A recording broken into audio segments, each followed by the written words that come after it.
Hi, everybody. My name is Jenny. Welcome to miamilitmag podcast. And today I have a really special guest, Katie, Katrina, Katie's fine.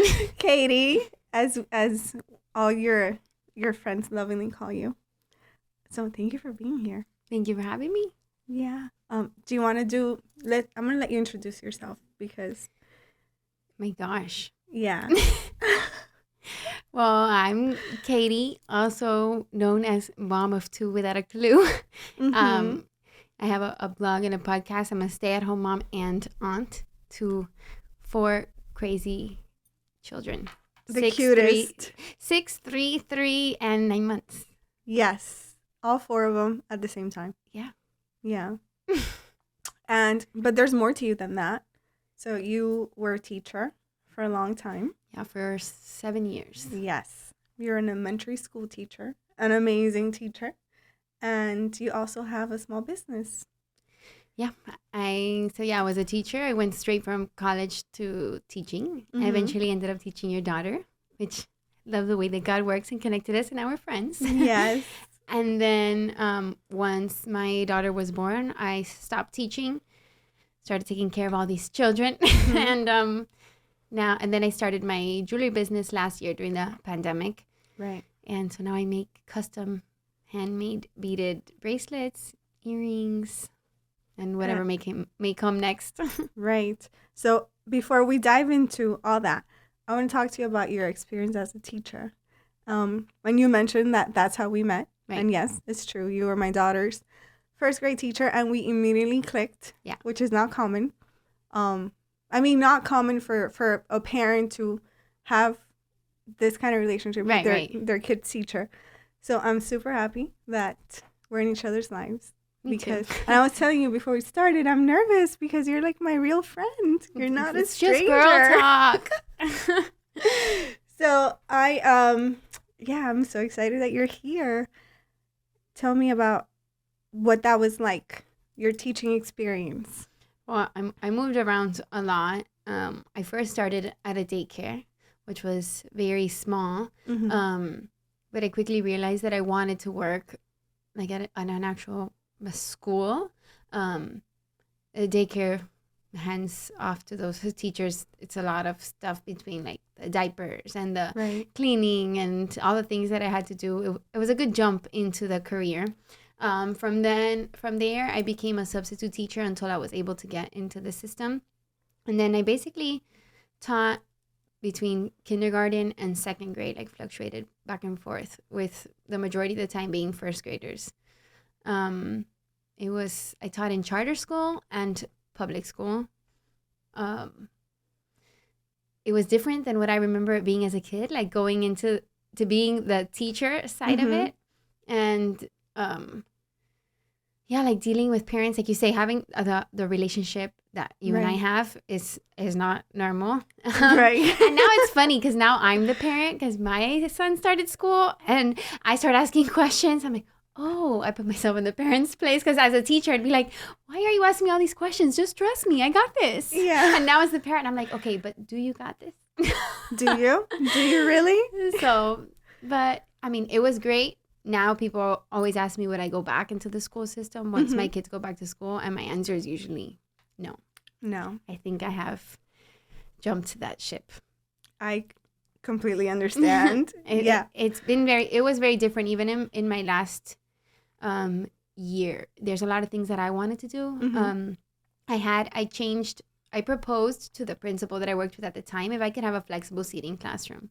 And everybody thought that Can you tell us what that means for those of us that don't know? Yeah, everybody thought that I was crazy because flexible seating basically means you do leave a few desks because there are kids who like to work sitting down in a traditional way. But since I was teaching first grade, I would see that the kids, they wanted to stand up. They wanted to move. And I never sat down as the teacher. I was constantly moving through the class. And I didn't think it was fair to ask them to constantly sit down. If they're doing their work, what did I care if they were sitting? So I asked for, the school didn't give it to me. I was able to acquire through donations and different things, bounce balls, yoga mats, rock chairs that you sit on the floor, carpets, my room was like a construction zone because I said that the kids were under construction. So I even had like those Home Depot buckets as chairs, different things like that. And the kids had the opportunity to find where they felt most comfortable to work. I loved it. Teachers who had been in the system for a long time would walk into my room and be like, I don't know how you handle, like there's children everywhere. Some of them are laying down on the floor. And I'm like, yeah, but are they working? Yeah. As long as they're getting their work done. And it was actually like very fruitful. The kids did well when it came to testing, when it came to their stuff. When I left on maternity leave, I was supposed to come back. So they handed my flexible seating classroom to somebody else. And eventually I was going to come back. It died. Like that slowly started becoming more of a traditional classroom, and nobody wanted to keep it going throughout second, third, fourth grade. The teachers didn't want to pick it up. And I understand to have like your mentality of the way that you've always done things, but I feel like times are changing, kids are changing, they're constantly watching video games or TVs or their tablets, and it's lights and colors and things moving fast, and we become boring to them, and those textbooks become boring to them. So I felt like we also needed to change the way that we taught them, and it was frustrating to see that I had put so much effort into this plan and that it did well and it still didn't get picked up. So I got frustrated, like with the system, with the way things. And it's a real shame because I can attest to how well that classroom was. I loved it. It was the epitome of nurturing environment. It was like a controlled chaos. It really was. And I loved that kids had a say in, even though as simple as it is to choose where you're sitting. You know what I mean? Right. Like they felt this sense of autonomy. Like today I got to sit on a bounce ball and I did all my work, and and it doesn't mean there are no rules. Such a difference. If they weren't behaving on the bounce ball, I, as the teacher, I was able to move them somewhere else. You don't take care of your stuff. You don't use it the correct way. That's not the space for you. Obviously, kids, they make right choices. They make bad choices. As adults, it's our job to steer them towards what we think would be better for them. Right. But in a classroom, the way that it is like so structured right now, I didn't feel like especially for such young kids. I feel like you're setting them up for failure because a huge percentage of them can't just sit there for 7 hours and not move and just be on the ball with everything. Yeah, and we're constantly like telling them, be quiet, listen, and then all of a sudden when they're older, you're like, speak up. So it's like, we have to teach them that, right, all the time. I try to put that into my parenting now while staying at home, and now I find it a balance now that my son is going to school. To do what the school says, to do what the teacher says, to also do what I believe. And I think that all parents kind of struggle with that, to make sure that everything is like, not everything is going to be the way that you want it. And you kind of have to like throw your kids out into the world. You want to put them in this little bubble and you can't, as much as you want to protect them. Sometimes it's good for them to fall. It doesn't work. Yeah. Right.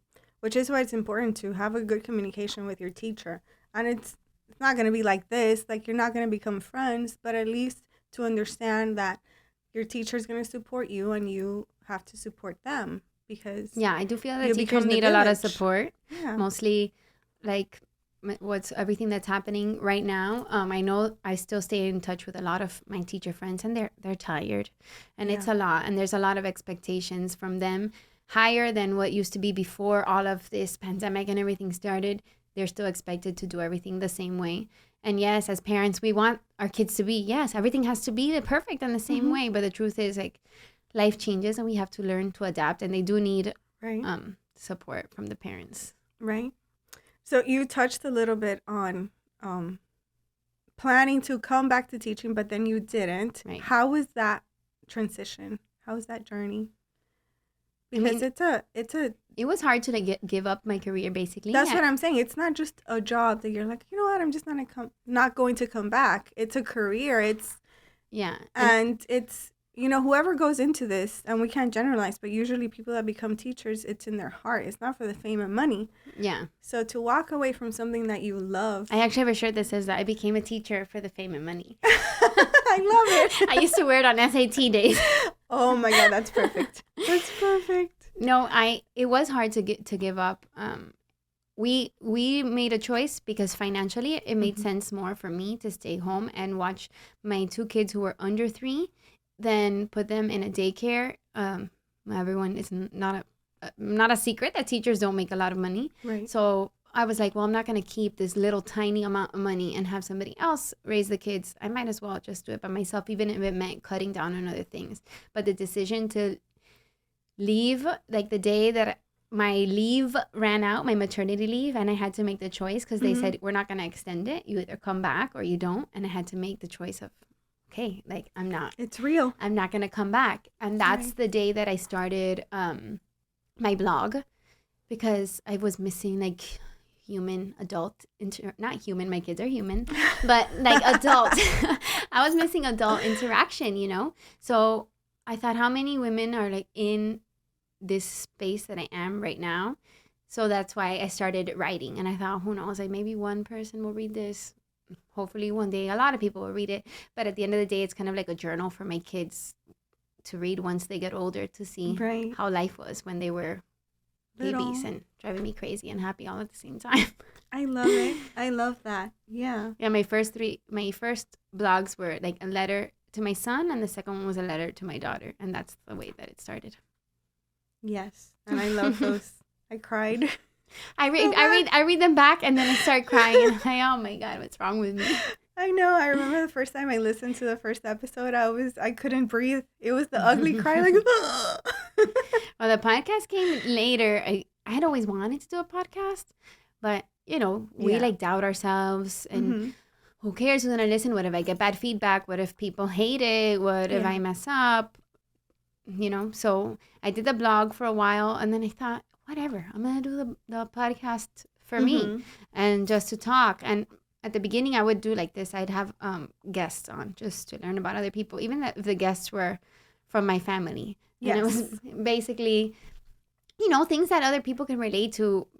My mom's a teen mom. That episode, like, that's such a good episode because your mom's very open. We're all like that. Yes. Like a lot of people say, you put your whole life on the internet. That could either be a good thing or a bad thing. I do it because behind the scenes, there's a lot of people that write to me like, oh, I never spoke about X, Y, and Z happening to me. Like I had a blog and an episode about miscarriage, and there were people who wrote to me afterwards that I've been friends with forever, and that I had no idea went through it, just because they were ashamed to talk about it, or so there's like a lot of things that I feel like we should talk about, and in motherhood, in having babies, in being working moms. Like my sister I had an episode like working moms versus stay-at-home moms, because we have like a lot of back and forth about that, like who society thinks is better or worse, and like the pros and cons. A lot of things that we just kind of keep to ourselves because we're moms, and it's supposed to be okay, and you're just supposed to like handle it because you know. Yeah, it's true. So having other people write to me that I thought were super close, I'm like, why didn't you ever tell me this? So it's just knowing that there's like people out there that are going through the same thing that you're going through, and it's okay, even in the sucky times. It's true. It's true. And it's not all sucky. It's really good things happen too. You're right. You're 100% right. So now that you brought up the podcast, obviously I'm a fan. I love it. I think it's such amazing content. But let's talk about the name. How did you get to that name? Mom of Two Without a Clue. I know it started with a blog, and I don't even know. I just wanted something like rhyming. Yeah. And it just popped up that way, and I just kind of kept it. Right. I like it. And everyone's like, you can never have another kid. What do you?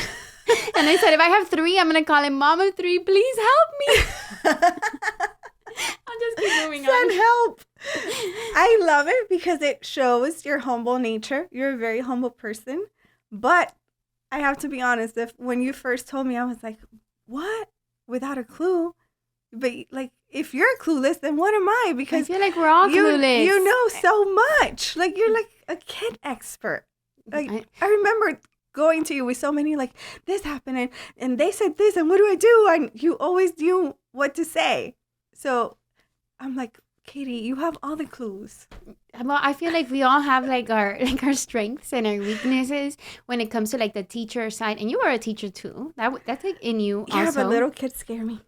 Well, that's the thing. And I say big kids scare me. Throw me in a high school class and I'll probably cry. Yeah, it's not happening.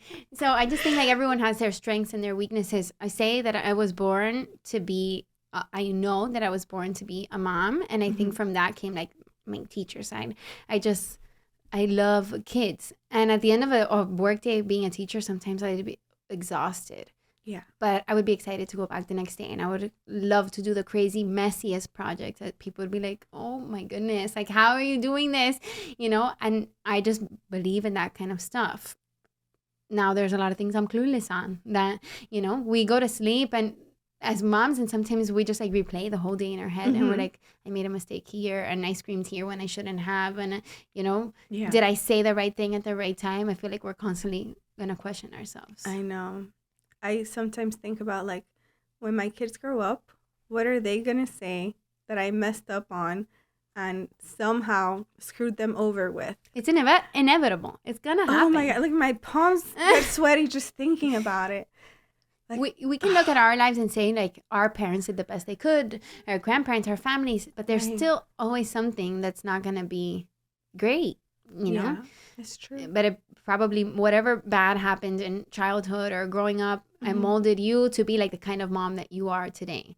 And the kind of mom you are today is going to mold the way that your kids are. Whether they want to do it completely different and be like, well, I'm changing everything you did, or try and model the same things you did. We just have to do our best. And there's going to be people that hate the way you parent. And that's true. You know, just like some people hated my flexible seating. You know, like there's always going to be people that are going to come and say, you know, I remember when I pierced my daughter's ears. They're like, how dare you do that? She didn't even have a choice. I'm like, oh my God. Like there's some things that, okay, great. Like that's your thing, you know? I breastfed for 2 years each child. It wasn't a plan. I didn't say I'm going to breastfeed until 2 years. My goal was 6 months. And nobody in my family had really breastfed past that. So the beginning was like very taboo. And like, oh, when they would turn 6 months, oh, and when are you going to wean? And then they turned a year. And then they turned a year and a half. And there's a lot of people who are like, but they're too big. But they're, at the end of the day, like, they're yours. They came out of you. You make your choices. And it's not to say that we don't, like, I can look at another mom and be like, oh, I can't believe that she's doing that. Or that car seat is put wrong. But, like, you know, it's human nature. Right. But I think sometimes you just got to shut up. I know. Just keep it to yourself. We're doing our best. And that one comment can, like, knock a mom way down. People say don't judge. And I think that's unrealistic. We all judge. Of course. That's discernment. That's how you put the world around you in order. But keep it to yourself. Right. You don't have to share it. Exactly. Be quiet. It's we're all doing the best. Obviously, when it comes to like health or safety or whatever, like I was just mentioning car seats. I saw one of my friends, she like turned her car seat facing forward. The baby wasn't even one yet. And like in my head, I had like this battle. Do I mention it? And like, because they're supposed to be flipped until they're 2. Like it's the law that they're flipped and the size. And I know you want to see your baby and it's easier if they're forward. And maybe she was just doing her best. I'm like, how do I phrase this? Like without tearing her down.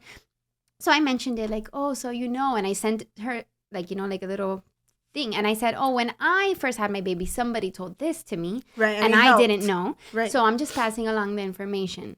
She didn't take it. She kept her facing forward. But I know that I did that my part. Right. God forbid something happened. That I didn't say, oh my God, I kept my mouth shut just not to make her upset. Like there's certain things, but you know, your kid's walking barefoot or getting dirty or breastfeeding or formula feeding or this or that. Like, shut up. I know it's blunt, but no, it's true. There's a lot of things that people share their opinion on where it's not requested. Yeah, mostly nowadays. Yeah, mostly nowadays. Exactly. So what has been the most difficult episode in your podcast or your vlog? I think that this season, I'm on season 3. And like I always try and get vulnerable. And like I said, the first season I had guests on. I had my mom, my sister, my friends who got cheated on, a sex therapist, like a lot of fun things. My second season was about reading past blogs and like talking about what I was going through at the moment. So it was kind of like going into the past. But then this season, I call it the raw and unedited season because it's literally raw and unedited. It's recorded on my phone. I don't have my theme song that I used to have at the beginning or the end. It's me in pajamas at 10 p.m. when the house is quiet, recording it on my phone. And I think it's been the hardest episodes because it talks about sad stuff. And I wanted it to be like upbeat and happy and like something people listen to for fun. Yeah. But I didn't want to be fake either and have people know that something. So for the people that don't listen to my podcast, I'm currently going through like a separation and I don't have 2 kids. So that's what it's about. And the last year was very rough for you and your family. We said we weren't going to cry, right? No. We'll edit this out. I mean, it's human, and it's what I say. Like, we can get caught up in all the fakeness of the world, and the people who have these gorgeous pictures and families and whatever, and it's easy to get caught up. I feel that has had like a very negative effect on families, on relationships. The whole like social media aspect of the world has had like a very negative effect on all of this. And I didn't want to be inauthentic in posting like, oh yeah, my kids, they are great all day, and I wake up looking fabulous, and my house is always clean, and the laundry is always folded, and I'm happy as can be. That happens sometimes, but that's not a reality. Right. And that like happy, family life, I lived it, and I was married for almost 9 years and together for almost 14 years and made like 2 amazing children, and I got to flaunt that side of my life. So I feel like it's only fair to share when things don't go right. And just like other blogs or podcasts, so many people have reached out to me being like, I haven't had anything negative, which is good because in this moment, probably something negative, I'd be like, I can't. Don't even try me. No, but a lot of people reaching out either with their stories of how they dealt with a divorce or talking to kids and all that kind of stuff, or just encouraging, like, I'm here if you need me. People I haven't talked to in a long time. And I say it's funny. People love to know like the drama too, because they're probably my most listened to episodes. I mean, when things go wrong, people want to know even more, which I'm like, well, whatever, it's the truth. But I think it's more because they can relate to things like that. Great things happen and people like to hear it, but I think people also like to hear like, okay, everything is not perfect. Yeah. And that's okay too. And I think it's because in those stories, maybe people are just nosy, but I want to say that some are. I think it's because in those stories, you witness, the strength of the human spirit, like to see you pull through. And like, I've always called you a badass because you are, not because you're my friend, but because you are like, you're able to just, and like having someone say that to you when you're like in your darkest moments, you feel like, okay, like somebody sees like a positive side to me. Somebody sees something good out of this. Right. So although I do like trash social media sometimes, there's also good stuff in being able to share and people lifting you up when you feel like you're down. Right. I think one of the most powerful things you said on the first episode for this season, you talked about how in social media you had a lot of family pictures that were, beautiful. Everyone's wearing matching outfits. And you said that was real, that was a part of your life. But now you're transitioning to a different part of your life. Right. And I think it's so important for people to hear that because what's happening now doesn't negate what happened before. Yeah, and that's what I wanted to make sure because like I said, eventually my kids will hear these podcasts if they want to, or like they'll see our pictures and I don't want them to look back and be like, was this fake? Were we really happy then? Was this a good vacation? Because they're only 6 and 3 now. Like, some memories. My parents pretending. Right. Some memories fade away and I want them to know, no, it was real. Like, things were good. We were like your dad and I were happy. These matching Christmas pajamas, every year we do like a whole Halloween, like all 15 family members dress up in theme. Like last year we were Peter Pan, all that stuff. It's real, but things change. And I think it's an important lesson that our kids see that life is not going to stay the same ever. Like even for us, me, like I said, when I went back into the classroom, I was like, wow, this is really different as an adult than as a kid. Even what I was teaching and the way that we learned, things change. And as much as we wish they didn't, because when things are the same, you're calm, and change is scary. Change can also be good. And I'm hoping that throughout the episodes of my podcast, and I'll always be real, if it's not getting better, it's not getting better. But I feel like I'll be able to show that as time goes, you heal and things get better. You know, you learn stuff about yourself that maybe if that wouldn't have happened, you would have just stayed okay. But like this has pushed me to learn about me, learn how to deal with talking to my kids about things that are uncomfortable. And like, you want to put them in a bubble. You want to show them everything's going to be fine. Mom and daddy are always going to take care of you and nothing's ever going to happen to you. But that's a lie, because they walk out that front door and there's nothing that we can do to protect them. I went to my son's open house yesterday and she said he always behaves very good. And one day he was behaving bad and I changed his color and he lost it. He started crying so bad that I had to take him into the hallway and give him water and calm him down. And like my heart broke because I was like, I wasn't there. He was crying and I wasn't there to help him. And my first instinct was to be like, well, how dare you get him in trouble that he feels so bad? Yeah. But then the other side of me is like, well, he wasn't behaving, you know, and I've had to do it as a teacher too. Like you get warnings. And it was a lesson that he had to learn. But I was sad that I wasn't there to be the one to comfort him. But we can't follow them around as much as we want to. Imagine put a little camera in his backpack or...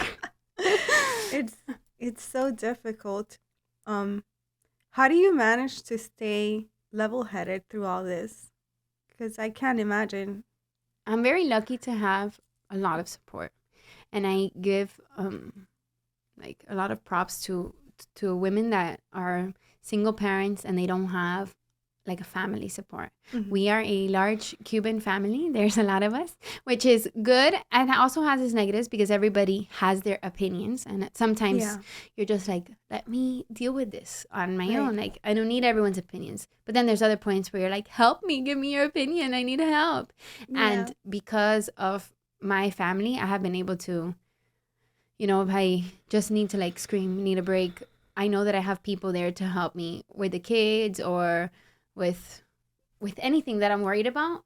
I know that I'm not by myself. So I know that must be very difficult if you're by yourself. It could really like go into a dark place. But I mean, the number one thing is my kids. I'd say if I'm not here, like if I mean, not physically, I know people get to that point, but like I have never thought of anything like that. I'm saying like if I'm not here mentally, yes, if you're not in the moment, present, they're gonna notice, you know. So I feel like they deserve more from us as adults. And I know that could be hard, and you could be selfish and say like I need my time, and it's okay to take me time, which is what I'm learning. That throughout the years of becoming a mom, I forgot like who's Katie, what am I besides a mom and a wife. And I was born to be a mom and a wife. I know that. I love the family life. I love cooking and being home and planning events. Like, that's me. But there's another side of me, too. And I, like, forgot to take care of that girl. So I feel like all of this has pushed me to see that. And if my kids see, like, okay, things are not great, but, like, mom did it. She got out of it. That's something, hopefully, that they'll be able to take with them. Of course. Yeah. What better way to teach them by example and show them that, you know, you pushed through. Yeah. I mean, there are days where sometimes I scream and I know I had nothing like to do with them. Yeah. And I apologize. I'm sorry that you had to see this happen, which is sometimes as an adult hard to do. Yes. You know, and you see your kids and you're like, well, you know, whatever. They'll be fine. They'll be fine. Yeah. But I feel like it's on us to, you know, swallow our pride a little bit, our ego, and be like, okay, that was wrong. I shouldn't have gotten mad over this. I was actually mad at this. Right. Because it'll show them to regulate their emotions. It's such an important lesson, too, for them to see that you can admit you're wrong and you can apologize for your mistake. Yeah, because then we expect them to be always great, and then they lose it, and we're like, oh, they're having a tantrum. Well, we have several tantrums as adults. All the time. So it's okay if you have it every once in a while. It's so true. It's so true. I wanted to ask you about, so you have the podcast and obviously you're in social media. How do you keep a balance between having a healthy relationship with social media, which I feel like you're a good example of, you're doing that, and not letting it get out of hand? I feel like I try not to follow a lot of people that I don't know. Oh, okay. Because you don't know if that's real or not. Wow, I had never thought of that. That's a good point. Like, obviously after I became a mom, I started following a lot of mom pages because if you can learn from other more experienced people, why not? And there's a lot of lessons that I've learned even when it comes to teaching or activities to do at home and all that kind of stuff.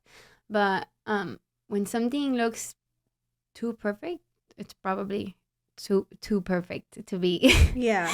Not to say that people don't have like amazing stuff, but not, and maybe that's like their look on social media, and that's fine, and they can make money and stuff that way. But I feel like you have to know like when too much is too much, or when, and yeah, there's like people that are gonna say things, or on your, even like not on my picture, but on somebody else's picture that I know, and I'm like, oh, how dare they say that, or like that's not true. I actually know this person, and they're, you know, you just have to like filter. I'm not saying it doesn't get. Sometimes you see other things, you're like, oh, I wish that was me, or I wish that, but you have to look around and be like, okay, this is my reality, and it's pretty good. Yeah, and it's yours. Yeah.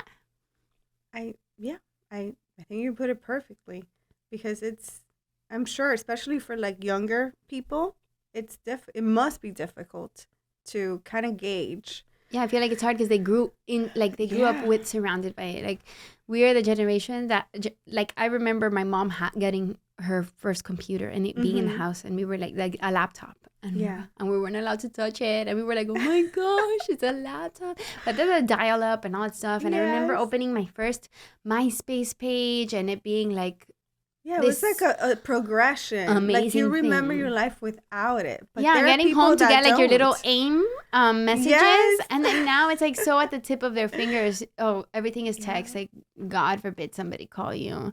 I still have like I talked on the phone, a couple of friends that I actually talked to on the phone. Yeah, that you hear their voice. Like, oh my God, our kids will never know this. But it's like we used to call me after 9 when my minutes are free. And now it's like, so I forgot about that. I used to love that. And then you can only talk for a certain amount of time because you got to go to bed. But like falling asleep, talking to your boyfriend on the phone, like falling asleep while actually talking. I feel like our kids are never really going to experience that because everything is just so, whenever I can text you, I like your picture. Oh, he liked it. That means he must like me, and that's it. It's over. So I'm kind of happy we grew up in this like half and half generation where we know like the before and after. Yeah. I do worry about the kids who are growing up just surrounded by it because it's a lot of pressure. It's a lot. To be perfect or to be a certain way or to fit in with this or that. Or to realize that what you see on the screen, like you said, it's probably not real. Right. Every day there's a new filter. It's just a version. It's not all of that person's reality. It's a little piece of it. So I can't imagine having to grow up like that. What do you think how are you going to guide your kids when that time comes? Like, even my son now, he's like and again, this is not shaming people who do it. He likes, obviously he wants to watch YouTube. Now there's a lot of things on YouTube that I don't want him to watch. And he wants to watch like other people playing games. Yes. And I'm like, they all do. I don't understand. And he's like, it's so entertaining. I'm like, what? And then I listen to it. And it's so dumb. And I'm like, these people are making a lot of money making these videos. But I'm like, are you learning something from this? And he's like, no, but it's fun. So like, I wish that I could, like I said, choose everything for him. There are certain things that I'm like, okay, for 30 minutes, you can watch whatever you want. It's like the joy of his life. Yeah. But you have to be very careful because sometimes I'll be sitting there and I'll hear something, or like these little characters that sing different songs. They're singing a song, but the little bubble, and my son can read, the little bubbles come up on the screen, and the things that they're saying, I'm like, whoa, whoa, whoa, whoa, whoa, wait, what are you talking about? Like, I don't want you learning about that stuff. So I think it's hard because there are many times as a mom that we're like, oh, we need a break. Like, turn on your tablet, turn on the TV, and leave me alone. Yes. Just for a little bit. 30 minutes. I think it's okay. It's okay to admit that. For sure. You know. I think if, I don't want to generalize again, but if somebody doesn't agree with that, they need to give me some tips, because I don't see how you're like, a mom in today's age, you know, in today's world, that you don't ever have those moments where you're like, here's your tablet, here's the TV. I know that they say, like, you didn't grow up that way. But now, like, but I think it's unfair to say your friends. My parents had other options. They would tell me, okay, go to your grandma's house, or, you know. Go ride your bike around. Go ride your bike, or go play with your friend. There were other options that my kids don't have. Right. I can't tell my 6-year-old go get on a bike and go around, because I'd be terrified that he wouldn't come home. Or go to the yard and just play at the yard, because they can't even be alone at the backyard anymore. I know. Like how we used to. I know. It's impossible. I just think we have to be, like, very careful. And it's easy to just have them turn it on and us do our own stuff. Because, you know, we have to clean, we have to do laundry, we have to work. But some of the things that they are, like, injecting into their brains and putting it in a cartoon version. I learned that the hard way. It's a lot. And, you know, you can have your political view, or your whatever it may be, religious view, or whatever it may be. And then something pops up that you're not ready to talk about, or you don't want them to hear about, or words that you don't want them listening to, and all of a sudden, that's it. Once they see it, you can't undo it. Right. It's so weird, because no matter what your political affiliations are, like you said, your religion, they're just things that you wouldn't want your kids to know. Right. And there's an oversexualization of everything now, you know, in cartoons for toddlers, that I don't want my kids exposed to. And I imagine a lot of people would feel that way. But I think some parents don't even notice that it's happening because, you're watching their cartoon. All right, I have 30 minutes to go and take a shower or whatever. By the time that you get out, they've seen something that you're like, oh, man. Like, now I have... They might not talk about it, but it's already in their head. Or they'll ask you a question and you're like, oh, I wasn't ready to deal with that one just yet. Well, the reason why I told you I learned that the hard way was because we got over the whole, like, let me watch people playing thing, because I told my kids, you're not allowed to watch other people doing what you could be doing. Right. You know, if you're watching people playing with toys, you could be playing with toys.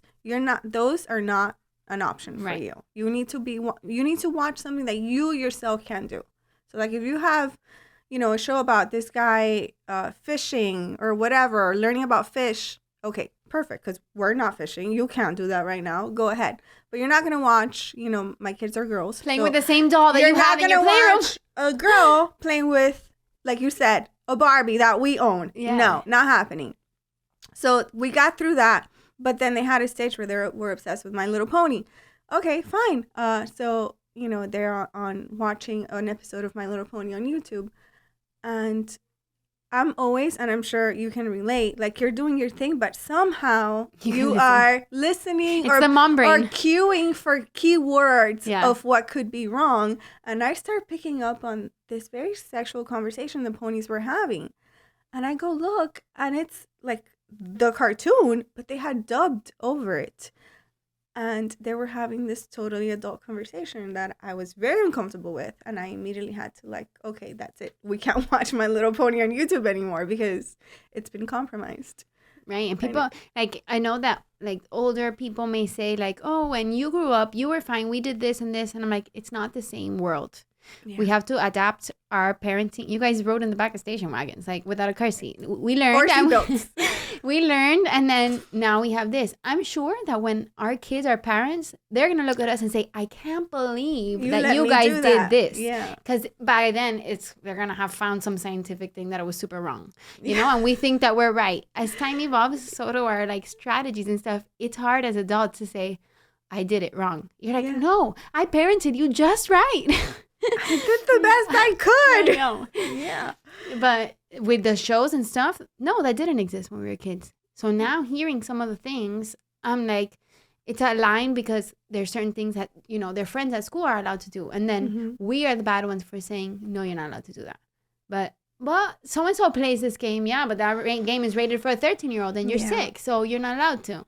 Things like that you may be the bad person for a while. And we don't want them to be like, okay. Poopy mommy. That's like the new one at my house. And I'm poopy like, mommy. Poopy mommy. And I'm like, what? Really, this mommy? That's what you're saying? Oh my god! I'm like, the kids, you hurt my feelings. Yeah, but I've come to terms with that. It's okay to be the bad guy every once in a while, and then you try to have that conversation where this is for your own good, and one day hopefully you'll understand, and you hope that that's it. But or you won't, but it's fine. Or you won't hate me forever. Never will understand. You imagine on their 30th birthday, I remember when you didn't let me watch The Little Pony. I know. Those are like the little things that you're like, okay, what little thing did I do today that totally messed my kids up for life? And I wrote a blog about that, and it's called I don't remember. It's called I'm Sorry. Yes. And it's basically, I'm sorry for all the things that I don't know I'm going to do, but eventually are going to happen. Yeah. I'm going to mess you up. And I'm sorry, but I did the best I could. And I think once we realize that as parents, we can have like a little bit more grace with ourselves that it's okay. Like there are going to be bad days, and then there are going to be great days that they're going to remember, and they have great grandchildren and tell them the stories of something we did with them. So those good days are hopefully forever going to take over the bad days. Yes, that's how I feel. Hopefully those will outweigh the bad and we'll be in the clear. Right. We can't make everything. I'll get my good mom badge, which is all I've ever wanted in life. We can't make everything rainbows and stuff because the world is not that. It's not that way. Then once they go out there, they're going to say, I don't know how to deal when something bad happens. So it's a fine balance that we need to, I said, who said to have kids?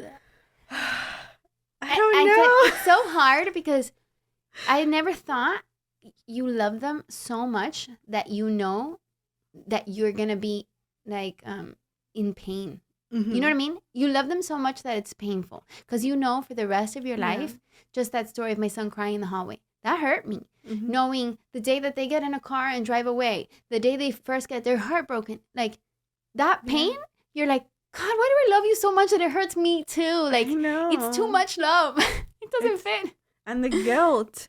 There's guilt for everything. That's the one thing I wish somebody would have told me. The level of guilt that you feel, it's like, and you're guilty for everything, if you do this or that somehow. Well, that's the thing. When you have a baby, they tell you like, oh, you're not going to sleep. You're not whatever. They always tell you the same things. And part of the idea of doing my blog and podcast is saying, wait, hold on. It's so much more. And my friends laugh because I had kids way before my group of friends. And they laugh because now when they get pregnant and stuff, I'm like, okay, listen to me. The birth is this and this and this. And you're going to bleed for this many days. And it's going to hurt on a scale of 100 to 100. And I tell them like all the stuff. And they're like, oh my gosh. But then after they have their kids, they're like, thank you for preparing me. I'm like, I didn't know. Yeah. It took me completely by surprise. I didn't know that when you breastfed after having a baby, it hurt like if you were giving birth. Like you got contractions. So when that baby grabbed me to breastfeed, I was like, something's wrong. Somebody take me back to the hospital. Like, I'm going to die. And then they were like, no, that's normal. And it'll get worse with every consecutive baby. So now when my friends are like, I'm going to breastfeed, I'm like, be prepared. Get ready. Get ready. And I feel like, it may sound like negative, but it's not. It's just mentally preparing you for motherhood. And then you're going to be leaking all the time. Just like the good things that we teach them hopefully outweigh the bad, I think that the amazing things of motherhood outweigh the sleepless nights and for sure 1,000%. Actually, I feel like that's the easy part, the sleepless nights and the oh my gosh, big kids, big problems. 100%. That's easy. Like you get through it. It's everything else, when they get bigger and they start talking and they start going off into the world, and you have to like slowly let go. I mean, we both called each other when our kids started school. Are you done crying today? Are you okay? That was a rough day. Counting the hours till pickup time. Like, can I go pick him up now? Man, I remember when my son started pre-K4, and I was like, he's only doing a half day. It wasn't for him. It was for me. I couldn't handle it. I picked him up half day. He's like, Mom, I want to stay the whole day. And I felt like this joy, and also my heart broke into a million pieces. I'm like, you didn't miss me as much as I missed you. So it's tough. I know. And I feel until the day that we die, we're going to be like learning, growing, and suffering alongside them. I know. When they're, can you imagine when they go off to college, when they get married? Oof. I remember when I went off to college, my mom, grandma, grandpa, and brother-in-law dropped us off. We were in Orlando, so only 4 hours away from where we lived.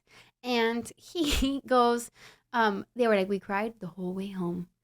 Not one word for 4 hours. We just cried. And my grandmother's like, I closed your bedroom door because I didn't want to see it. And I'm like, we weren't dead. We were in college. I thought they were completely overreacting. And now that I have kids, I'm like, I really hope that they want to stay in Miami. I will make their room whatever they want. I want to keep them forever. So now I understand like what they were going through. But in the moment, you're like, oh my God, come on. I'm right here. I come home once a month. Everything is fine. I'm not even out of the state. I know. It's tough. And who knows? Maybe we have the kids that want to go across the country and like backpack for half a year. We can't tell them no because like we can't stunt them in order for us to feel good. Yeah. Which is like a balance. Exactly. Yeah. It's back to that balance of, doing the right thing for them and not causing damage. We're never going to get it 100% right. Yeah. Can someone give us a manual? Like, excuse me, this shouldn't come with instructions. Like, they're like the worst IKEA dresser ever. I need instructions, like right now. Just do the best. And I think that's why it's important to have like a tribe of other moms or families or people that can support you. You can call me, I can call you. Things have come up and you're like, wait, is this how you dealt with it? Is this okay? Did I do this right? And I think that that's important because you can't feel alone in motherhood. No, for sure. And it can be super isolating. Yeah. If, like, I can't imagine what it was like for you being the first of your friends to have a baby. Yeah, all of a sudden you don't go out. Yeah, they invite you enough times. You say no enough times because they don't understand that you can't leave a 5-month-old overnight. And eventually they don't invite you anymore. You know? So you just get used to like, okay, this is my life. In my bubble, my life was the way exactly what it was supposed to be. Right. But I got married at 22. So my friends were like, whatever, living their crazy life, And I was like a married woman. And then 2 years later, I had a baby. It was a completely different life when I left my bubble and I would talk to my friends. It was like 2 different planets. So now my kids are a little bit bigger and they're thinking of having babies. And I'm like, girls, you guys are going to be in the middle of the night and I'm going to be at the disco. I'm gonna be partying while you guys are changing Pampers. Oh my God, that's so funny. Well, at least they have you to like ask questions and help out because I'm always here. They need me. I'm like, let me know. Yeah. Oh my God, I definitely which you know her, my friend Terry. She was like the first one in our in my circle to like have a baby and all of that. So I call her like she's like the experimental one. Like everything, she goes through everything first, and then I call her. And she's the guinea pig. Yeah, so I'm like, okay, so this happened. Like, what do I do? And then she'll tell me, okay, be on the lookout for this, and then this is gonna happen, and then that's gonna happen, and don't do this. So it's a lifesaver. Yeah, when you're the first one, it's rough because you don't. Yeah. And I feel bad because she's on her own. No, but you can like ask your parents or ask your family, right. But it's different because they remember it 20, 30 years ago, It's different than like somebody who's experiencing it right here. So now that's why I'm like, I'll write the blogs, I'll do the podcast, I'll get, write the great and the ugly so that they're not scared to ask me when they're going through something ugly. I feel like even like, let's say when it comes to my relationship, some people wouldn't tell me things because you don't want to tell somebody something, oh, I'm going through a hard breakup when you think that they're in the happiest relationship ever.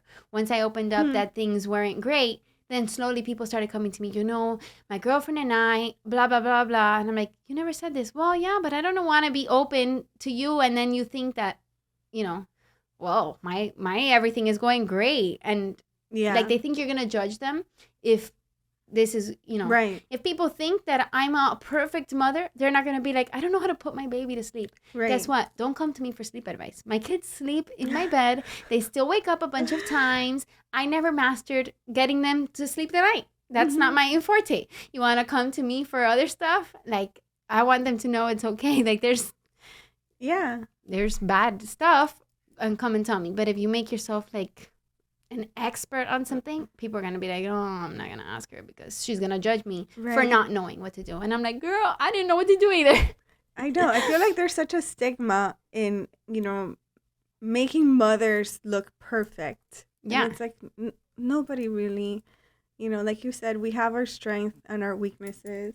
Like, I know I call you all the time, like, when something happens in school, and I'm like, oh, my God, and, she got this score, and then you're like, it's fine. It's okay. It's first grade. She's going to be great. Yeah. So you definitely need to give yourself grace. Yeah. I feel like. Yeah. Which I think is something that you learn, because when you first have your baby, you're like, everything has to be perfect, and they have to be on this schedule, and they're going to sleep X amount of time, and they're going to drink X amount of milk, and, all that stuff that everyone like ingrains in you. Mm-hmm. And as you see them, you're like, okay. Then you have a second baby, and you're like, wait, I thought I was 100% prepared for this, but this baby is nothing like that baby. And you realize, like, no one's going to prepare you.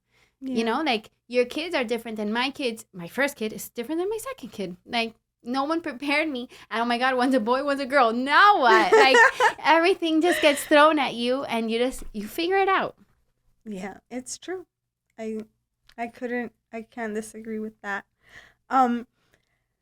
Let's put the kids aside for a little bit, because we could go on and on about them for days. Let's talk about your small business. Yes. So, I actually have them on. I always have your bracelets on, because obviously I love them. I'm a fan. This business, it's a year old already. Yes, just turned a year on the August 31st.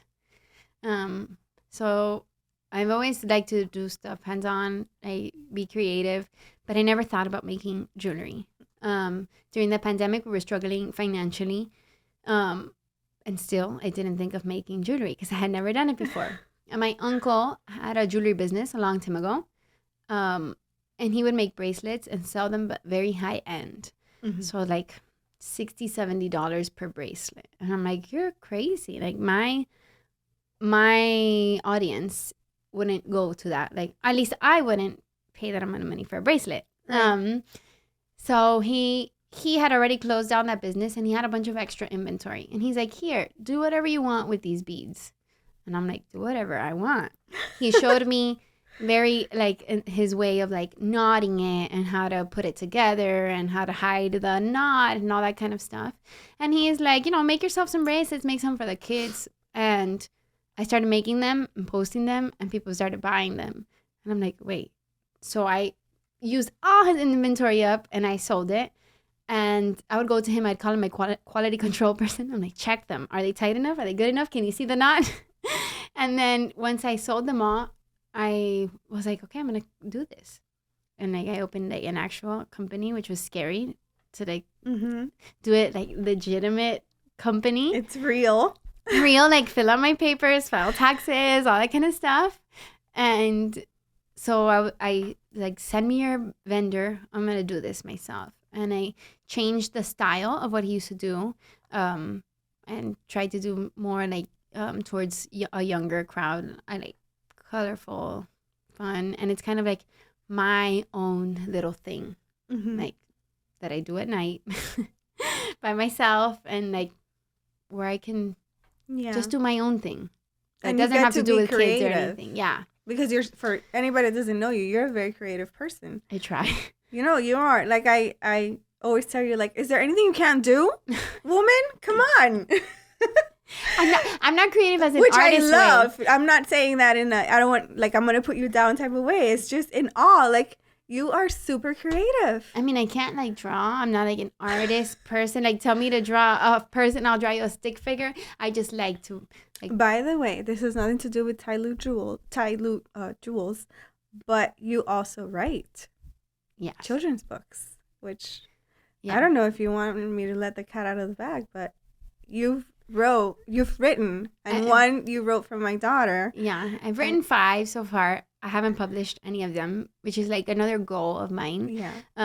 Because they're not illustrated. Like I said, I draw stick figures, so it's something that I have to figure out. But yeah, it's based on the kids. So I have Tyler the tiger for my son. I have Olivia the ox for my daughter.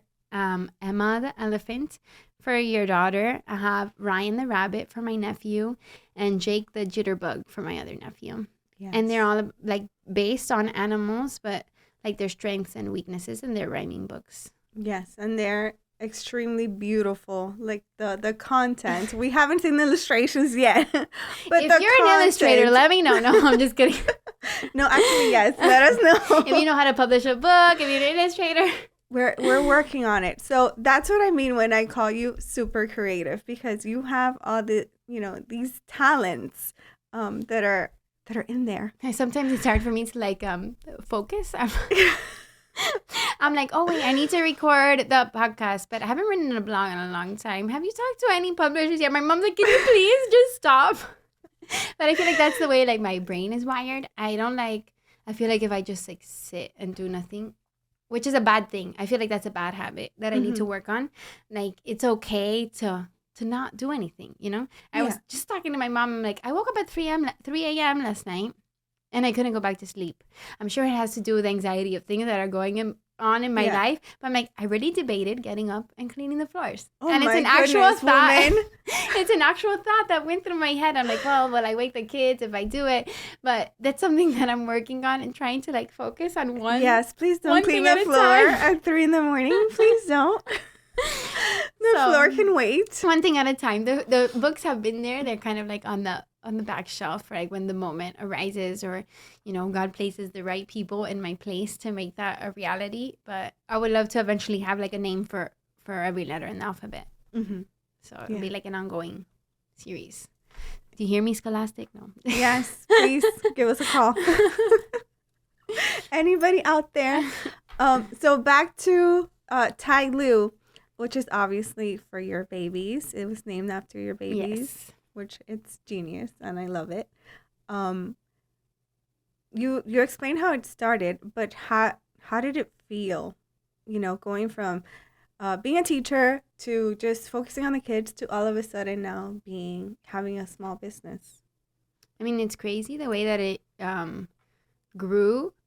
I would just like sell locally at the beginning, and then I went to a performing arts high school. And they were doing like an alumni thing. So I posted my my business because they were going to promote it. Like, all the alumni, if you have a business, promote it.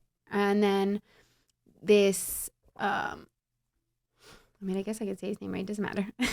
I don't see why not. So Randall Emmett, he's a producer. He did like The Irishman, producer, He's director. a film producer. Right? Yeah. He was an alumni from New World also, where I went to high school, and he saw the post, and then I just got a message from him out of nowhere that just said, I want. And I knew that it was him because it had the little like verified check. Yeah. So I was like, wait, what? And I knew who he was because he's engaged to like a reality star, Lala. She's like on Bravo shows. Mm-hmm. And when I saw him, I was like, wait, what? And I wrote back to him. He's like, yeah, I want some bracelets, some jade, blah, blah, blah. So I actually was able to go to his house, and then he reposted my bracelets. And then out of there, I started getting orders from like different states. So I started to ship, and I'm like, wow, I can actually do this. People are asking me for different designs, and I was worried that I wasn't going to be able to do it along with taking care of the kids, because taking care of the kids is a full-time job. And I have my sister's kids from like 8:30 in the morning to 6 at night. So it's basically a full day. The whole day. Yeah. So I'm like, am I going to be able to keep up with like the orders and stuff? But with the type of personality, my sister's like, you don't have to get them out the next day. If they order today, you don't need to ship tomorrow. But with the type of personality I have, I'm like, yes, I will ship tomorrow. Yeah, I can attest to that, because sometimes I'll send you a text and I'll be like, hey, I really like that bracelet. And then you'll ask me, okay, but do you want me to change it?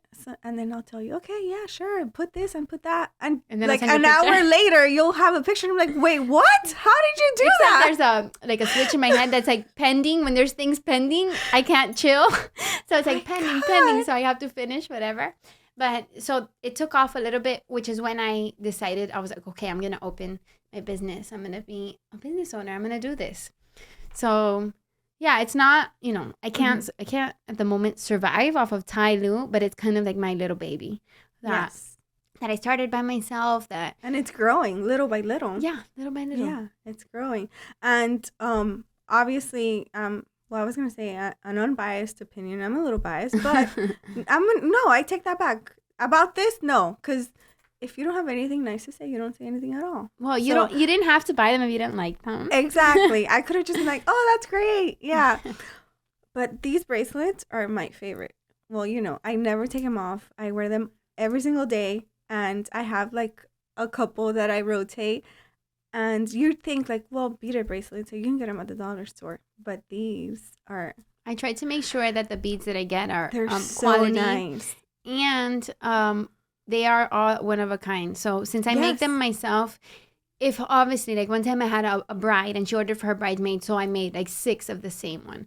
But if you're buying or asking for a custom bracelet or buying ones that are already made, you're going to be the only person that has it. Mm-hmm. So like the Happy Buddha that you bought, nobody else is going to have that because I only order one. I only make one of the actual bracelet. So now I've started to do a lot of local markets, which, oh my God, hats off to those people. I used to just walk by them and be like, oh, hey, that's cute. And not like even pay attention. And now I'm like lugging a 6-foot table and the tent and the boxes of things. So it's a lot of work to set up those little tables. But it's great because I get to meet people and see, like when they look at the table, what are they gravitating towards? What should I make more of? What should I make less of? So I've started to do a lot of that, which in Miami is hot. It's so hot. So I'm looking forward to the October, November, December, January markets. But I've learned a lot because I've never had. I mean, I feel like I've always been like a business person. I used to sell my hair ties that were old at school for 25 cents. Like we used to do all this crazy stuff. I always used to like doing little businesses, but it's my first time having a real grown up.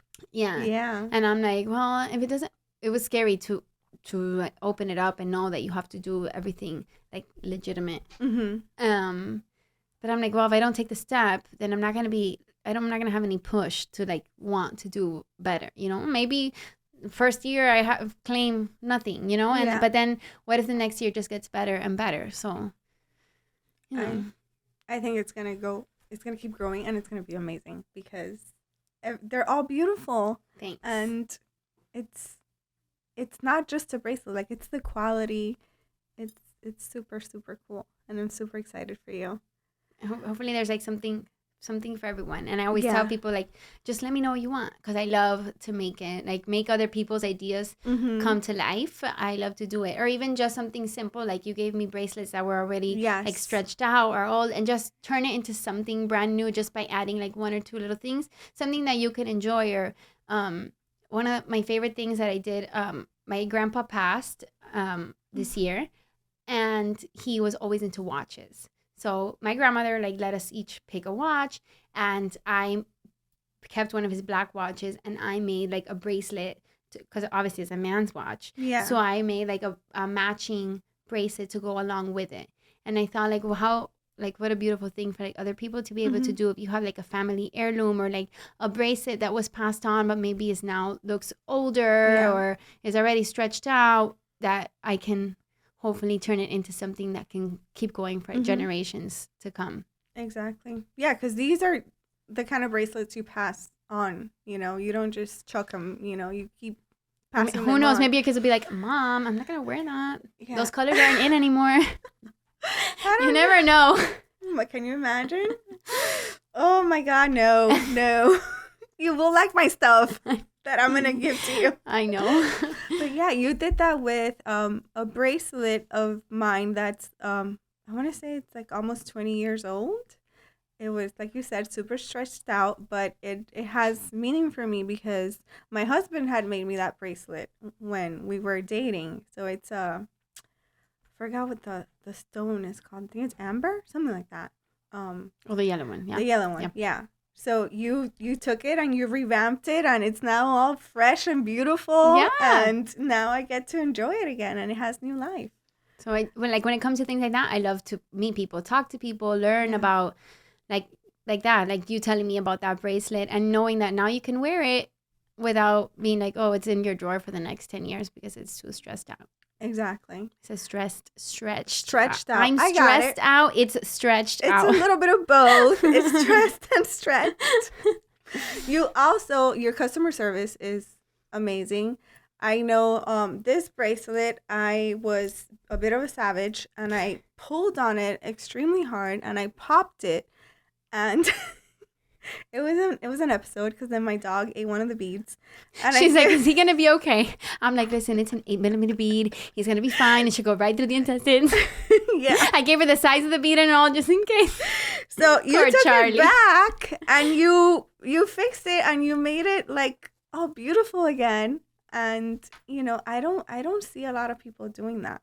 Any other company would have been like, well, sorry about that. Well, it's just me. Like, I'm the one who runs the Instagram, the buying, the selling, all that kind of stuff. So I feel like it's good to have that relationship with the customer. Right. And there's people that I've never met. Like, one of my best customers lives in California. I have no idea who she is because even her Instagram picture is not a person. But she's one of my best customers. And I'm like, man, I hope I meet this lady one day. Yeah. She's kept me afloat a little bit now. Well, shout out to her. I hope you're enjoying your bracelets. My mom goes, does she sell them? Because she buys a lot. So many. But it's good. She probably loves them. I love having repeat customers because that was my thing. Like, once I first started selling them outside of the people that I knew, I'm like, man, are they actually going to like them? And then when those people came back to buy more for friends or for birthdays of somebody, I was like, oh, thank goodness. That means that they like the quality of it. So. Yeah. One of the things you do that I love is the Mommies and Me sets. Yes. How you make the bracelet for the mom and for the child. I think that's so cool. Yeah, a lot of people are into like the personalization. I have like initial charms or names I'm usually wearing. I'm not wearing them today, but I kept making for a bunch of people. I'm like, oh my gosh, I don't have my own kids' names, so I made them for myself. And, it's just nice to have something that is just yours and you're not going to go to like, Target and pick off and you're going to go somewhere and somebody's going to be wearing the same thing. You can have. Right. I mean, and it's great for me because I'll put on an outfit and be like, I don't have a bracelet and I'll just make it for myself. So it's a good kickback for me. I know.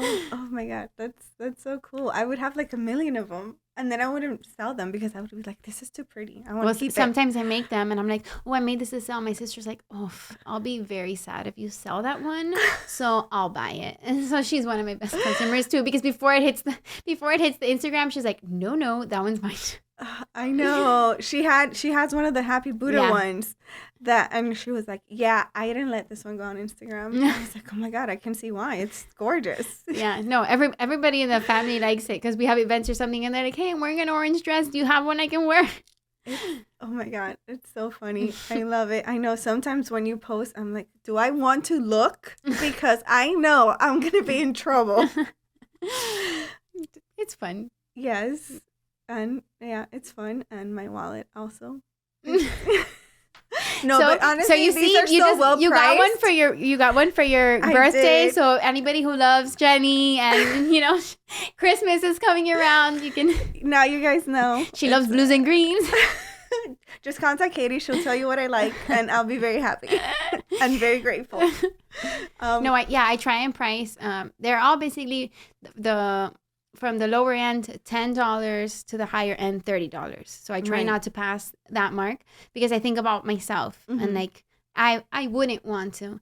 The quality is still great. I have a great relationship like with my vendor, and at the beginning my prices were a little bit higher because I didn't like have the relationship. And then people are like, but wait, now you have got better prices for yourself. You could have kept your prices the same and made your margin a little bit bigger. But I'm like, well, I didn't feel that was fair. I rather people be able to buy what they want because you walking around with my bracelets is advertising for me, So that's true. I like for people to be able, and it's what I tell at the markets. Sometimes you're afraid to approach the table or ask how much this girl, she went and she put one on and her friend's like, oh, it matches what you're wearing right now. And she's like, yeah. And she kept looking up and down. And she's like, how much is this? And I'm like, $10. And she's like, oh, okay, that's not that bad. And I'm like, no.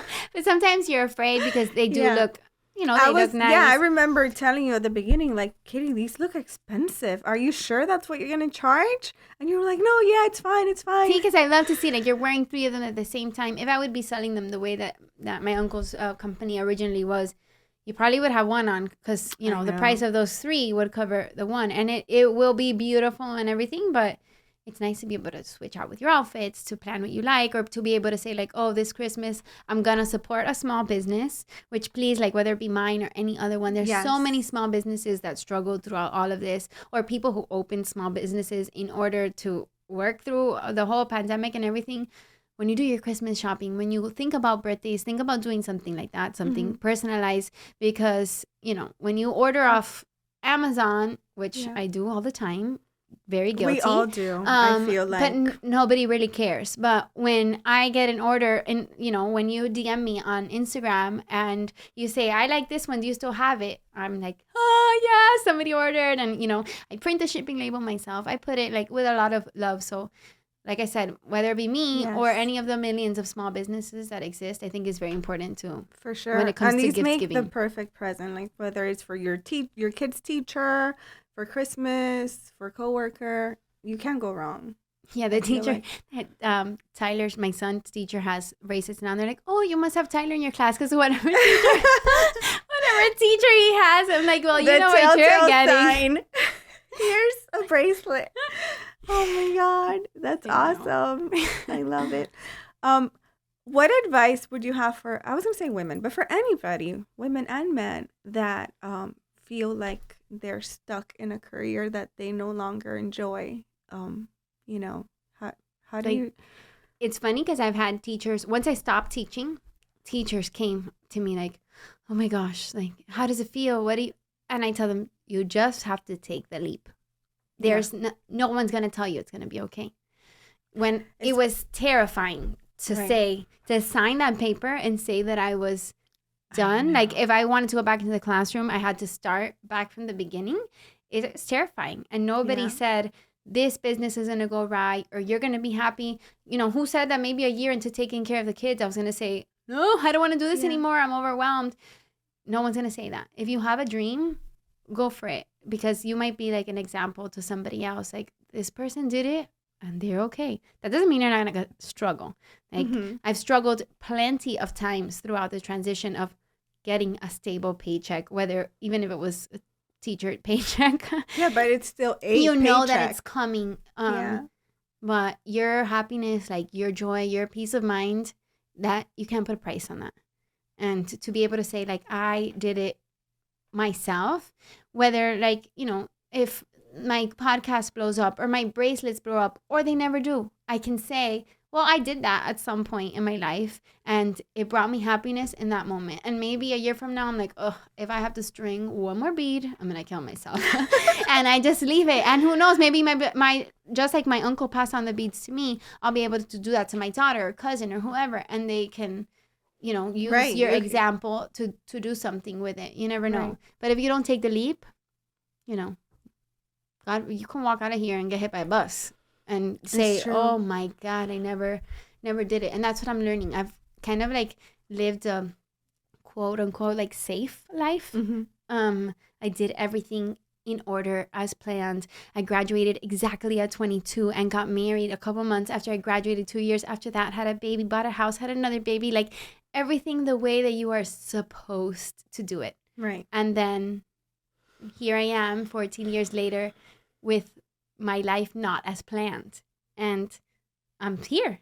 Like, you know, there are days I cry, there are days I feel bad. And then there are days where I'm like, all right, this is going to be okay. So yeah, you can't plan everything.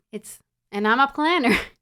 So that's a hard thing to recognize and like notice.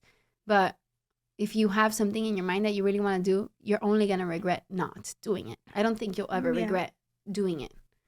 I think it's unhealthy to become a victim of circumstance. Yeah. You know, and when you're in if you hate your job or your career or whatever the case may be, it's very easy to just feel bad for yourself and trap yourself in a box and say, well, you know, I'm kind of stuck. I don't have a choice. There's nothing I can do. And that's detrimental. Yeah. I feel like for your mental health, for your physical health, for the people around you, because you slowly become a person that you probably don't like.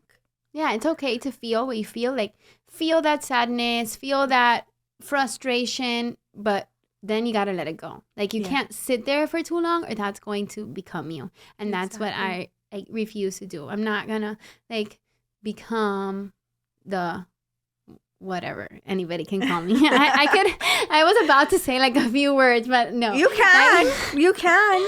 Absolutely. No, like I never want it, and it's easy mostly now when I'm like, you know, my podcast and stuff are focused around bad things that are happening. I never want somebody to be like, oh my God, poor Katie is going through a divorce. Poor Katie is like you know, responsible for her kids all this time, like, you know, 98% of the time.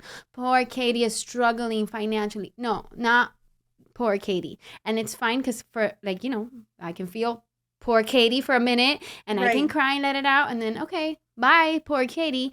Katie is learning from this. She's her next step will be bigger because this happened, you know. My sister sent me a quote. And it's like life, oh my God, life doesn't happen. I don't know. Now I messed it up. Whatever. It's like Jim Carrey. Look it up. It's like it happens for you. Yeah, not to you. And life doesn't happen to you. It happens for you. There you go. And she sent that to me. You can quote me. I'm kidding.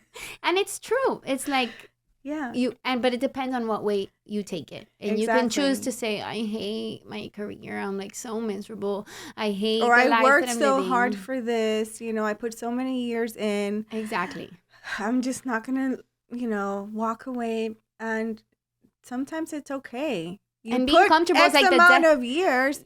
And maybe that was all that it was supposed to be. And now you can move on to something new. Or something that makes you feel more fulfilled. Yeah, feeling comfortable, I feel like could be like your killer. Did you feel a lot of judgment when you left teaching from others?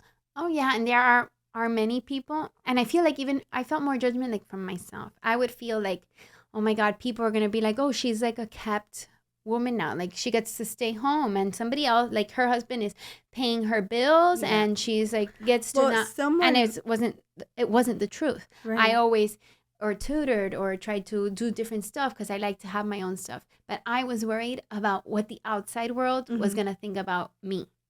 Exactly. Because I'm like, no, that's not me. I like to have my own money and I like to do my own stuff and I'm not just a mom. And then I realized like, well, what the heck? I'm a mom. Like that is not just a mom. That is like the work of 10, you know, the things. Yeah. And I don't think that until you go through it and you realize like what I definitely think that I work harder staying at home, like take away the other businesses that I do, but like staying at home between like the wake up and the getting ready for school and the breakfast and the lunch and the dinner and the homework and the laundry and the floors and the dishes.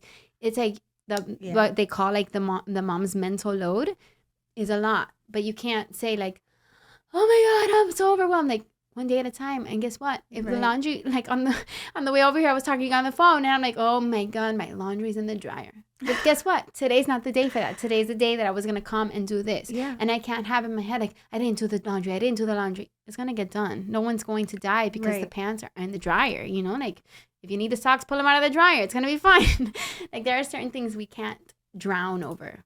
I feel like that was such a shock for me because I thought, okay, I'm going to be home and my house is going to be clean and my clothes are going to be, wake up call, where they're supposed to be, not on the couch. And the house is going to be perfect. I'm going to have brownies in the oven and I'm going to be like Martha Stewart and it's going to be all amazing. Well, you know, that is not the case. But that's pressure you put on yourself. At all. So I was so shocked, you know, when a month goes by and it's 11 a.m. and I'm still in my PJs and the house is dirty. There are clothes everywhere. And I was like, what am I doing? I'm such a failure. You know, how could I teach 250, you know, teenagers and I can't keep a house clean? Right. And that was a hurdle. Like that was like a whole different. It's what you have to. It's what you have to learn. Like sometimes I'm like so on it like I wake up, and at the beginning I would wake up and just like, well, I'm not going anywhere. I just stay in my pajamas. Then I realized like for my mental health, it wasn't okay for me to do it. So I would wake up early and make sure that I did my hair and my makeup. And they're like, where are you going? I'm like, nowhere. This is for me. I got to do this for me. And there are days where I feel like super on it. And, I'm able to do the laundry while the kids are still playing. And then I tell them the playroom and they clean it up and everything is like so perfect. And then there are days where I'm like, who exploded the bomb? What happens? Like, what is going on in here? And you get frustrated and you cry, you scream, whatever. That's just one day. And tomorrow's going to come and it might be your best day. So like, you just have to, my new motto in life, like I said, I was always a planner. Next year this year that. No, right. One day at a time. Yeah. One day at a time. Because you have no idea. If anything I've learned in this past year, 2 years, you can't plan. Like they say you plan and God laughs. And I'm like, all right, I got it, God. It's okay. I know. Like it's not. I get it. We can stop now. We don't got to. I learned. It's okay. Like I'm not going to plan anymore. And that's what I feel like life teaches us lessons. And it's going to keep teaching us the same lesson until we learn it.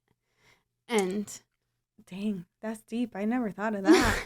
I feel so there's a couple of lessons I haven't learned because I keep like, crashing against the same. And until I feel like until we realize whatever you believe in, whether it be God, the universe, the planets, whatever it is, there are things that we, like in my case, I have a lot of faith in God. And sometimes I feel like he's trying to teach me something. And I'm like, no, that's not what I want. Not now. No, that's not what I want. And then like another sign and another sign. Like, okay, but that's what's best for you. So what's happening in my life right now? I'm like, but that's not what I want. And I feel like God's telling me, no. But here's what you need. Have you ever seen that picture on like Instagram? It's like a little girl with a teddy bear. And God is like, give it to me. And she's like, but it's my favorite. And he has a giant teddy bear behind him. Yeah. And that's what I feel like life is. Sometimes our comfort, our jobs, our relationships, our everything. You're going to make me cry. No. We're going to have to edit that out. Why? Yeah, there are bigger things. We can't hold on. I saw this Steve Harvey thing. And it says like, you don't drive looking in your rear view mirror. And I'm like, Steve Harvey, who knew you were so deep? And I'm like, he's like, your front mirror is so much bigger in your car for a reason, because you have to drive looking at that one, not looking in the past. And we can judge ourselves and mistakes that we made when it comes to our jobs, our relationships, our kids, a million things. So many things we can judge ourselves on, but that passed. Yeah. And if we don't learn what we were supposed to learn when it passed, we're going to hit that speed bump again. So it's what I'm trying to learn. Yeah. And I may seem like put together at the moment, but like I have these breakdowns all the time. No. And like, you got this. And God does have a giant teddy bear for you. Life smacks you in the face. And you have to be like, all right, why is it smacking me in the face at this moment? Get out of the hole of like, oh my God, my life is the worst and I wish I was like this person or that person, or had this person's husband or this person's kids or this person's job. No. Or they have it so much better than I do. Right. Yeah. And it's so easy to fall into that, like we were talking about with social media and everything. Right. But you have to look at your circumstances and say, like, why was this lesson given to me? And what do I have to learn so that in the future, this doesn't happen again? Because I feel like if we don't learn it, it's going to happen again. Oof, yeah. But that's so difficult, though. To be able to... You stumble and you fall again and again. You're like, why does this happen to me? Yeah. To be able to step back and say, like, darn, why? What am I supposed to get out of this? Like, I'm a good person, Yeah, and it's easy to fall into, like you said, the victim mentality of, like... What did I do? Exactly. Oh, why does she have, like, so much money and she's able to go on these vacations and everything, and here I am, like, working so hard and, I struggle to pay bills. You can... And just go into that. Well, stop and figure out, how can I do that? How can I live that life? No one said I couldn't do it.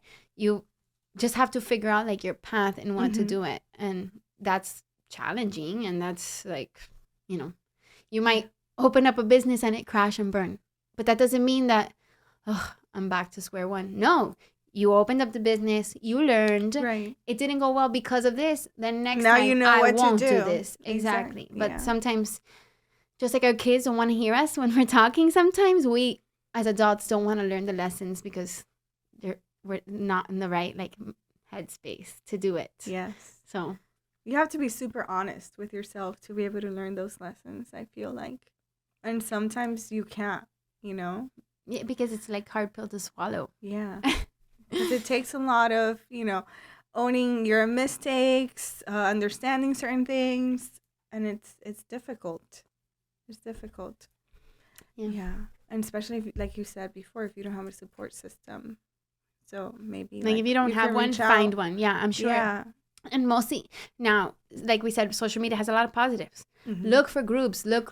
I've seen so many like local mom groups like, oh, I just moved and I don't have any friends. Does anybody, I have kids 4 and 2, but does anyone? And other moms do reach out. There are people there like willing to help, but you have to be willing to be vulnerable. You have to be willing to open up to other people, and the people who are meant to stick around will. That's true. Yeah. That's so true. We all have those friends that are like, you're on your best day, I love you. And then bad things happen and they're like nowhere to be found. Yeah. That's a lesson in those people, you know? And sometimes you want to like hold on to those people, but they were my best friend for so long. Like how could that time has passed, you know? Right. It's like if you keep doing that, you continue to hurt yourself. Exactly. So many lessons life wants to teach us. Oh my goodness. Slow down. I need notes. Slow down, life. I need what were those Spark Notes? Cliff you remember notes? those? Yeah. The Cliff Notes? I need Cliff Notes. I need to summarize the condensed version because this is too much. Yeah, I was gonna ask you, have you seen, like, with, you know, not just with your stuff personally, but with COVID and everything and the political situation, have you had people in your life that have had to, like, not had to, but you sort of, you know, now steer away from? I feel that when I worked as a teacher, I thought that I had a lot of good friends, like great friends at work. And then I thought that once I left work, I was going to keep those great friends. And I did for like a little bit, but then time passes and I would keep up and keep up and keep up. And if bad things happen in their life, I would check in. And then all of a sudden, you know, you realize, wait, if I don't send that first text, are they ever going to write me back? So yeah. I feel like you realize with yourself, like, if I'm always the one reaching out, that person, I feel like I lost a lot of people when I went through like bad stuff. The people that reached out, and the ones that didn't never did. And I'm like, wow, I was there for that person when they went through whatever, and they didn't even check in. So I feel like when it comes to friends and even family, less is more. Like quality over quantity. Yes, yeah, I do think so. Yeah, like you can go out with a bunch of people and go and have fun, but that doesn't mean you're gonna. I mean, and not me, because everybody knows my life. If they want to listen to my podcast, you know all the 411. But like, you know, it's not like you're gonna share your like intimate stuff with everyone, and you have to know who that circle is, because some people can turn that into something that you don't want it to be. You know, like I know I can come to you and I tell you something, and I'm not worried that, you know, 10 people down are gonna find out. You have to have that trust in people, and I have the friends that I know I can call at any moment. You know, if I get stranded at 3 a.m. that I can call and that they're gonna be there, and that can be people you haven't talked to in years and are just that kind of friend. But there's like friends that you're like, oh, I really wish that would have worked out. Like we were great at some point, but their time has passed. Right. Like all relationships and stuff, like some of them have an expiration. It's true. The milk has expired. Time to move on. I think it's important, right, for adults, not just women, for adults to find friends that, you know, add to your life, that somehow fit no judgment zone. Yeah, that fit into your dynamic, right? Like no judgment, you know, support, growth. Don't just hang on to people because they were there at some point. because like you said, everybody changes, and maybe you want something from them that they just can't give you. Right. And it's the way it is, and you have to accept it. I feel like people are placed in your life at like different moments for a reason. If you try and hang on to them for too long, it could like ruin the piece that they were there, that it worked. Right. When it's time to let go, which I think is hard to know when it's the time to let go. It's like you say like, I'm invested all this time, all this energy, and now it's just done. Or we could fix it, or maybe something that I did, and you just don't realize that. Like we tell the kids, it is what it is. You get what you get, and you don't get upset. Exactly. We have to learn that too. Yeah. You got me for a solid 5 years. Now we're done. We are moving on. You go down that way, and I'll continue this way, and everybody will be fine. Yeah. And it's important to accept things for what they are. Like, your friend may have had this place in your life at this point, but now they're just a person that you like say hi to every once in a while, and that's okay too. It was shocking to me when I gave up my career. I didn't realize I'd be giving up a lot of friends too. But then I realized, are those friends that I wanted to keep anyways? Nope. Were they only my friend because I worked with them when I thought that they were, better friends? So, but like I say, there are people that I haven't seen in 5 years, but I know that if, something terrible happens to me tonight, I can call them and they'd be right there. Exactly. So there's like different dynamics. And different things that you work out. Any future plans that you want to share? One day at a time, Jenny, is my new motto. No, I just, my focus right now is on my children and making sure that, that they get through changes in life and see me do it in order for them to have a good example. And obviously grow my businesses too, to be a boss mom. Which you already are.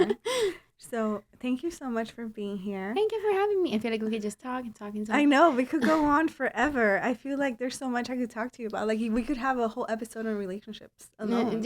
Jenny's husband's like, put a timer. Now I know why he said that, because then we could be in here. He's like, girls, you've been in here for like 4 hours. Oh, my God. I'm going to be like, you were right.